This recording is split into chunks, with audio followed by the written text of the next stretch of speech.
जय हिंद प्यारे साथियों, कैसे हो आप सब। बिल्कुल मस्त होंगे। U Victor classes YouTube channel पर आप सभी का बहुत बहुत स्वागत है। आज का ये सेशन आप सभी कैंडिडेटों के लिए बहुत ज़्यादा महत्वपूर्ण होने वाला है यदि आप पीएचडी करना चाहते हो, क्योंकि आज के इस वीडियो में हम बहुत ही डिटेल से डिस्कस करने वाले हैं कि यदि आप पीएचडी करना चाहते हो तो पीएचडी की क्या क्या बेनिफिट हैं। या तो आप पीएचडी कर लिए होंगे, या आपकी पीएचडी चल रही होगी, या आप भविष्य में पीएचडी करने की सोच रहे होंगे। आपने माइंड सेट बनाया होगा कि यार मेरे को तो हायर एजुकेशन की ओर जाना है, मेरे को असिस्टेंट प्रोफेसर बनना है, मेरे को जेआरएफ क्वालिफाई करके पीएचडी करना है, मेरे को नाम के आगे डॉक्टर लगाना है। तो आज मैं इस वीडियो में आपको ये ही बताने वाला हूँ कि यदि आप पीएचडी करते हो तो पीएचडी करने के आपको क्या क्या बेनिफिट मिलने वाले हैं, और 2024 के अकॉर्डिंग हम यहाँ पर डिस्कस करने वाले हैं। क्योंकि हायर एजुकेशन के जो रूल रेगुलेशन है उसमें लगातार गवर्नमेंट बदलाव करती रहती है। जैसे अभी यूजीसी रेगुलेशन 2018 आया था, इसमें बहुत सारे बदलाव किए गए थे। फिर उसके बाद में दूसरा रेगुलेशन आया, उसमें कुछ बदलाव किए गए। तो हर बार एक नया अमेंडमेंट आता रहता है, कुछ नए नए बदलाव आते रहते हैं। यहाँ पर हम जो डिस्कस करेंगे ये 2024 के अकॉर्डिंग जो फिलहाल में लेटेस्ट फायदे हैं पीएचडी करने के, उनके बारे में मैं आपको बताने वाला हूँ। और मैं अजय शर्मा, ज्योग्राफी से मेरा लगातार 3 बार जेआरएफ क्वालिफाई है, और फिलहाल भी मैं खुद पीएचडी कर रहा हूँ जिसमें मेरे 2 साल कंप्लीट हो चुके हैं। और मतलब मैं कहूँ 2 साल मेरे को जेआरएफ मिल चुका है, तब अगले 3 साल तक मेरे को एसआरएफ मिलने वाला है। तो फिलहाल भी मैं पीएचडी कर रहा हूँ, तो मेरे को सभी चीज़ों के बारे में अच्छे तरीके से पता है कि पीएचडी में मैंने एडमिशन किस तरीके से लिया। फिलहाल में जो एडमिशन के रूल रेगुलेशन है उनके बारे में मेरे को अच्छे से पता है। शुरू के जो 2 साल में हम कोर्स वर्क करते हैं, डीआरसी करते हैं, रिसर्च प्रपोजल तैयार करते हैं, सिनॉप्सिस तैयार करते हैं, इन सभी के बारे में मेरे को बहुत अच्छा खासा नॉलेज है, क्योंकि ये मैंने अभी फिलहाल में किया है। जो फिलहाल में यूनिवर्सिटी यूजीसी के जो लेटेस्ट रूल रेगुलेशन है उनके अकॉर्डिंग मैंने ये सारा सब कुछ सबमिट किया है। तो मैं जो भी जानकारी दूंगा बिल्कुल 100% ऑथेंटिक दूंगा। और यदि आप पीएचडी करना चाहते हैं या पीएचडी से रिलेटेड हर एक जानकारी चाहते हैं तो एक बार इस चैनल को जरूर सब्सक्राइब करें। पीएचडी के फायदे बताने से पहले मैं आपको एक बहुत अच्छी गुड न्यूज़ दे देता हूँ। और यदि आप पीएचडी करना चाहते हो तो ये न्यूज़ आपके लिए बहुत ज़्यादा महत्वपूर्ण होने वाली है। देखो, यदि आप पीएचडी करना चाहते हो तो उसमें बहुत सारी समस्याएं आती हैं। अब समस्याएं क्या क्या आती हैं? सबसे पहले तो आपको बहुत अच्छे तरीके से ये नहीं पता होगा कि पीएचडी में एडमिशन लेने का प्रोसीजर क्या है। ठीक है, आपको सपोज डेट ये पता है कि पीएचडी में एडमिशन लेने का ये प्रोसीजर है, इंटरव्यू होगा, उसके बाद हमारा एडमिशन हो जाएगा। ठीक है, या एंट्रेंस टेस्ट होगा, उसके बाद इंटरव्यू होगा, फिर हमारा एडमिशन हो जाएगा। एक दूसरी प्रॉब्लम क्या आती है, आपको ये पता करना बहुत ज़्यादा जरूरी होता है कि आप जिस यूनिवर्सिटी से पीएचडी करना चाहते हो वो यूनिवर्सिटी यूजीसी के रूल रेगुलेशन के अकॉर्डिंग वैलिड है या फिर वैलिड नहीं है। बहुत सारी ऐसी यूनिवर्सिटी हैं जो फिलहाल में पीएचडी करवा रहे हैं, लेकिन यूजीसी ने उनको फेक यूनिवर्सिटी घोषित कर रखा है। यूजीसी ने उनकी जो मान्यता है उसको रद्द कर रखा है कि आप पीएचडी नहीं करवा सकते, लेकिन अनलीगल तरीके से वो यूनिवर्सिटी आज भी पीएचडी करवा रहे हैं।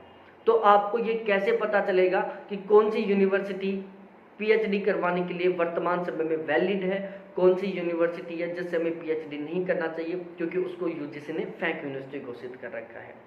ठीक है, इसके अलावा जब आप पीएचडी में एडमिशन ले लोगे, आपने एक वैलिड यूनिवर्सिटी के बारे में पता चला लिया, उसके बाद आती है प्रॉब्लम।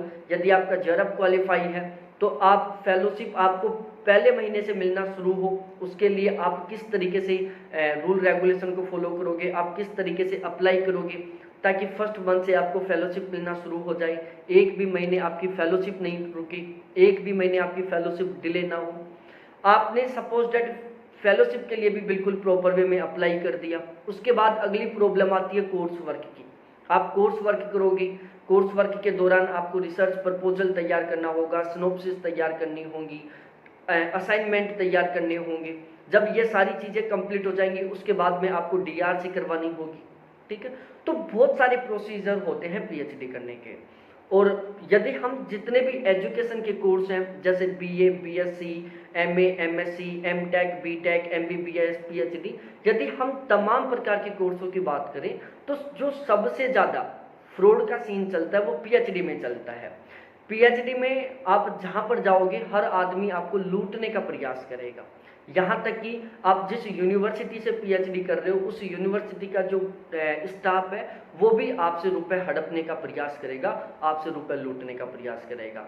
जैसे मैं एग्जाम्पल बता रहा हूँ, आप एडमिशन लोगे, आपके 2 महीने स्टार्टिंग में फेलोशिप नहीं आई तो फिर आपसे लोग रुपए लेंगे कि मेरे को 10,000 रुपये दे, मैं पहले महीने से आपकी फेलोशिप अप्रूव करवा दूंगा। ठीक है, आप कोर्स वर्क के बाद में सिनॉप्सिस तैयार करवाओगे तो लोग आपको ग्राहक मिलेंगे बहुत सारे, वो खुद आपसे कांटेक्ट करेंगे कि 10,000 रुपये दो, मैं आपको एक बहुत बेहतरीन सिनॉप्सिस तैयार करवा के दे दूंगा। 5,000 दो, मैं आपका रिसर्च प्रपोजल बनवा दूंगा बहुत बेहतरीन तरीके से। 2,000 दो, मैं आपकी असाइनमेंट तैयार करवा दूंगा। ऐसे बहुत सारे फेज आते हैं। ठीक है, और हमें पता रहता नहीं है, गाइड हमें बहुत बेहतरीन तरीके से गाइड करता नहीं है, जो यूनिवर्सिटी का स्टाफ वो हमें अच्छे तरीके से बताता नहीं है कि हमें किस तरीके से काम करना है। वो तो जब हम अपना सपोज डेट में एक सिनॉप्सिस की बात करता हूँ, सिनॉप्सिस हम लेके जाएंगे उनके पास, वो एक गोला बना देंगे, वो ये भी नहीं कहेंगे कि ये गोला हम क्यों बना रहे हैं, वो भी हमें पता चलाना है कि ये जो गोला बनाया आपने ये क्यों बनाया है। ठीक है, मतलब हमें 0% हेल्प मिलती है, हमें हर कोई बहुत अच्छे तरीके से गाइड नहीं करता, सब कुछ हमें खुद को करना होता है, हमें प्रॉपर वे में पता नहीं होता, तो एक तरीके से स्ट्रेस आ जाता है, टेंशन हो जाती है कि हम किस तरीके से काम करेंगे, किस तरीके से क्या होगा, डिले नहीं हो जाए। आपको अलग अलग क्लाइंट मिलेंगे जो आपसे रुपए लूटने का काम करेंगे। तो इस चैनल के माध्यम से मैं आपको संपूर्ण जानकारी प्रोवाइड करवाऊंगा, और यदि आप पीएचडी के रिगार्डिंग हर एक इंफॉर्मेशन बिल्कुल ऑथेंटिक तरीके से जानना चाहते हो तो हमने एक पीएचडी का कोर्स लॉन्च किया है। और ये जो पीएचडी का कोर्स है इसकी हमने जो फीस है वो बिल्कुल मिनिमम रखी है, केवल 1,000 रुपये। 1,000 रुपये हमारी इस पीएचडी की कोर्स की फीस है, जिसमें मैं खुद आपको पीएचडी के बारे में संपूर्ण जानकारी दूंगा। आपको कौन सी यूनिवर्सिटी में पीएचडी में एडमिशन लेना चाहिए यहाँ से लेकर और जब तक आपका थीसिस सबमिट होगा तब तक की संपूर्ण जानकारी दूंगा मैं आपको इस कोर्स के माध्यम से। साथ ही साथ मैं खुद आपकी बेहतरीन तरीके से हेल्प करूंगा। आप रिसर्च प्रपोजल किस तरीके से बनाओ उसमें मैं आपकी हेल्प करूंगा, सिनॉप्सिस किस तरीके से तैयार करोगे उसमें मैं आपकी हेल्प करूंगा, असाइनमेंट किस तरीके से बनाओ उसमें मैं आपकी हेल्प करूंगा, रिसर्च प्रपोजल का टॉपिक क्या सिलेक्ट करोगे उसमें मैं आपकी हेल्प करूंगा, पीएचडी का टॉपिक क्या सिलेक्ट करोगे उसमें मैं आपकी हेल्प करूंगा, प्लेगरिज्म को किस तरीके से कम किया जाए उसमें मैं आपकी हेल्प करूंगा। ओवरऑल पीएचडी के रिगार्डिंग जो भी आपके साथ समस्या आएगी हर एक समस्या का मैं आपके साथ मिलकर समाधान करने का पूरा प्रयास करूंगा। मैं पूरा प्रयास करूंगा कि पीएचडी का जो कोर्स है वो आपका बहुत ही सहज तरीके से हो। पीएचडी के कोर्स में आपको कहीं पर भी कोई दिक्कत ना आए, 1% भी आपको स्ट्रेस नहीं आए। केवल 1,000 रुपये चार्ज है, अभी ऑफर है, हमने ये कोर्स अभी लॉन्च किया है, तो आप इस ऑफर का लाभ उठाकर इस पीएचडी के कोर्स के साथ जुड़ सकते हैं, जो कि आपका जो पीएचडी का प्रोसेस है उसको बहुत ही आसान बनाने वाला है, आपके बहुत सारे रुपए बचाने का काम करने वाला है। मैं रियलिटी बता रहा हूँ, आज मेरी बात पर विश्वास नहीं करोगे, लेकिन जब आप पीएचडी करना शुरू करोगे ना, आपसे लोग खुद आके बोलेंगे कि रिसर्च प्रपोजल तैयार करवा दूंगा मैं, 10,000 दे देना, असाइनमेंट बनवा दूंगा 5,000 दे देना, और रिसर्च रिपोर्ट बनवा दूंगा 2,000 रुपये दे देना। ऐसे अलग अलग लोग आएंगे आपके पास और वो आपको इस तरीके से कहेंगे, आपको डराने का काम करेंगे वो कि आप खुद करोगे, आपको नहीं करना आता है, उसमें गलतियां आएंगी, फिर बार बार वो करोगे, आपकी फेलोशिप रुक जाएगी, आपकी पीएचडी 1 साल ज़्यादा बढ़ जाएगी। आपको जितने भी डराने के तरीके हो सकते हैं वो सारे के सारे अपनाएंगे वो लोग, क्योंकि ये मैं खुद फेज किया हुआ हूँ 2 साल से, तो मेरे को इन चीज़ों का बहुत अच्छा खासा एक्सपीरियंस हो चुका है। और मैंने पीएचडी का सारा काम खुद मैंने स्वयं ने किया है, अपने हाथों से किया है, तो मेरे को ये करने का एक बहुत अच्छा खासा एक्सपीरियंस है। ठीक है, तो चलो अब हम अपना जो आज का मेन टॉपिक है उसके ऊपर डिस्कस, अब हम यहाँ पर डिस्कस करते हैं कि पीएचडी करने के क्या क्या बेनिफिट हैं। और यहाँ पर मैं टोटल कुल मिलाकर आपको 8 बेनिफिट बताने वाला हूँ जो आपको केवल और केवल तब मिल सकते हैं जब आप पीएचडी करोगे। सबसे पहले हम शुरुआत करते हैं असिस्टेंट प्रोफेसर से। देखो, पीएचडी करने के बाद आप बहुत आसानी से असिस्टेंट प्रोफेसर बन सकते हो। असिस्टेंट प्रोफेसर बनने के दो तरीके होते हैं। एक तो स्टेट गवर्नमेंट के द्वारा असिस्टेंट प्रोफेसर की वैकेंसी निकाली जाती है, जैसे अभी राजस्थान में निकली थी, फिलहाल में हरियाणा में निकली हुई है, थोड़े दिन पहले यूपी में निकली थी, उससे पहले उत्तराखंड में निकली थी। जो स्टेट गवर्नमेंट के द्वारा असिस्टेंट प्रोफेसर की वैकेंसी निकलती है, यहाँ पर असिस्टेंट प्रोफेसर बनने के लिए किसी भी तरीके से पीएचडी मैंडेटरी नहीं होता।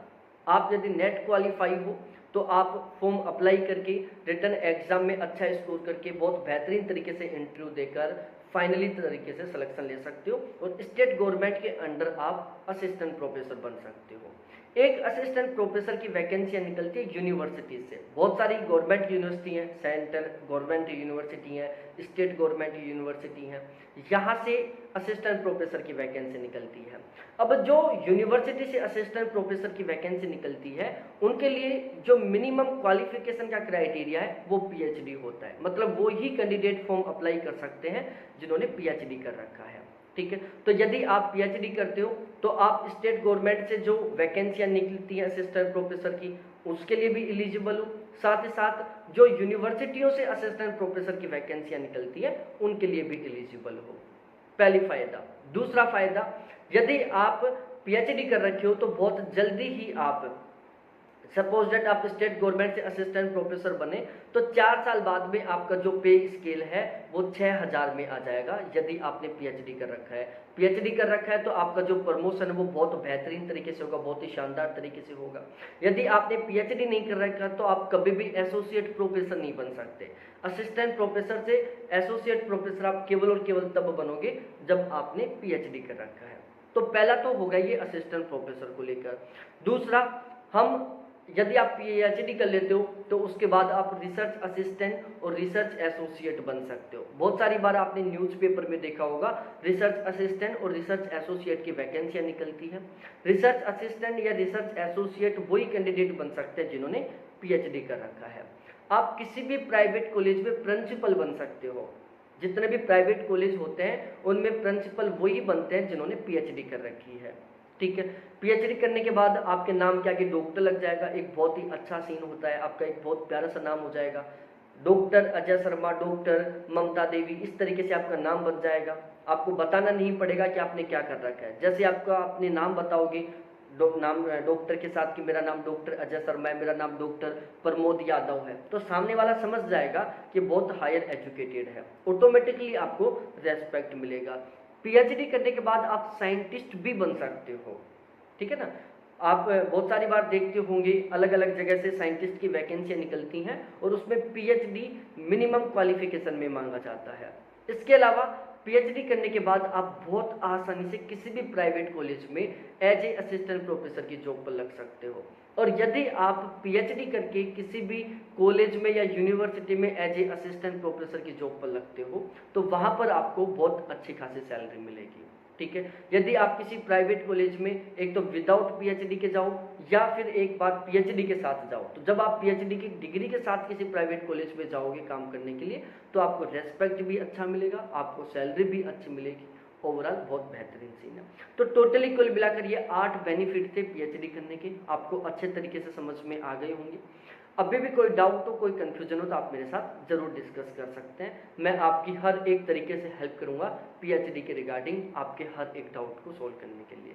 बहुत बहुत धन्यवाद आप सभी को देखने के लिए। थैंक्स बाय मेरे प्यारे साथियों।